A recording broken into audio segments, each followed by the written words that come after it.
ಬಂಧುಗಳೇ, ಕರ್ನಾಟಕ ದಲಿತ ಸಂಘರ್ಷ ಸಮಿತಿ ಪ್ರೊಫೆಸರ್ ಕೃಷ್ಣಪ್ಪನವರು ಸ್ಥಾಪಿಸಿದ ತಾಲಕ್ಷೇಕೆ ತಿಪ್ಟೂರು ವತಿಯಿಂದ ಇವತ್ತ ಮಾನ್ಯ ಉಪವಿಭಾಗಾಧಿಕಾರಿಗಳು ತಿಪ್ಟೂರು ಇವರ ಮುಖಾಂತರ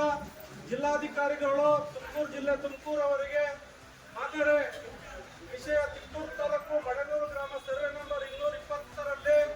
ಆಶ್ರಯ ಯೋಜನೆ ಅಡಿಯಲ್ಲಿ ನಿವೇಶ ಹಂಚಲು ಜಿಲ್ಲಾಧಿಕಾರಿಗಳ ಆದೇಶದ ಮೇರೆಗೆ ಮೀಸಲಿಟ್ಟಿರುವ 9 ಎಕರೆ ಜಮೀನಿನಲ್ಲಿ ಎಲ್ಲ ಸಮುದಾಯಗಳ ನಿರ್ಗತಿಕರಿಗೆ, ಬಡವರಿಗೆ, ನಿವೇಶನ ರಹಿತರಿಗೆ ನಿವೇಶನ ಮಂಜೂರು ಮಾಡುವಂತೆ ಒತ್ತಾಯಿಸಿ ಮನವಿ. ಮೇಲ್ಕಂಡ ವಿಷಯಕ್ಕೆ ಸಂಬಂಧಿಸಿದಂತೆ ತಿಪ್ಟೂರು ನಗರ ಮತ್ತು ಗ್ರಾಮೀಣ ಪ್ರದೇಶದಲ್ಲಿ ವಾಸಿಸುತ್ತಿರುವ ದಲಿತರು, ಅಲ್ಪಸಂಖ್ಯಾತರು ಮತ್ತು ಇತರೆ ಎಲ್ಲ ವರ್ಗದವರು, ಹಿಂದುಳಿದ ವರ್ಗದವರು ಮತ್ತು ಇತರ ಎಲ್ಲ ವರ್ಗದ ಬಡವರು, ನಿರ್ಗತಿಕರು, ಅಂಗವಿಕಲರು, ವಿಧವೆಯರು ನೆಲೆಸಿದ್ದು ಇವರು ಆರ್ಥಿಕವಾಗಿ ದುರ್ಬಲರಾಗಿರುತ್ತಾರೆ. ಬಾಡಿಗೆ ಮನೆಯಲ್ಲಿ ವಾಸಿಸುತ್ತಿರುತ್ತಾರೆ. ಇವರ ಆದಾಯದ ಮೂಲ ಕಡಿಮೆಯಾಗಿದ್ದು ಇವರು ಜೀವನ ನಡೆಸಲು, ಮಕ್ಕಳಿಗೆ ವಿದ್ಯಾಭ್ಯಾಸ ಕೊಡಿಸಲು ಸಾಧ್ಯವಾಗುತ್ತಿಲ್ಲ ಹಾಗೂ ಬಾಡಿಗೆ ಕಟ್ಟಲು ತುಂಬಾ ಕಷ್ಟಕರವಾಗಿರುವುದರಿಂದ ತಾವು ಮಡೇನೂರು ಗ್ರಾಮ ಸರ್ವೆ ನಂಬರ್ 220ರಲ್ಲಿ ಆಶ್ರಯ ಯೋಜನೆಯಡಿ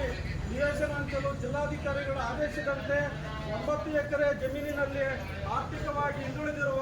ಇವರೆಲ್ಲರಿಗೂ ನಿವೇಶನ ಮಂಜೂರು ಮಾಡಿ ಸಮಾಜದಲ್ಲಿ ಎಲ್ಲರಂತೆ ಇವರುಗಳು ಉತ್ತಮ ಜೀವನ ನಡೆಸುವಂತೆ ಅನುವು ಮಾಡಿಕೊಡಬೇಕೆಂದು ಕರ್ನಾಟಕ ದಲಿತ ಸಂಘರ್ಷ ಸಮಿತಿ ತಾಲೂಕು ಸಮಿತಿ ತಮ್ಮಲ್ಲಿ ಮನವಿ ಮಾಡಿಕೊಳ್ಳುತ್ತದೆ.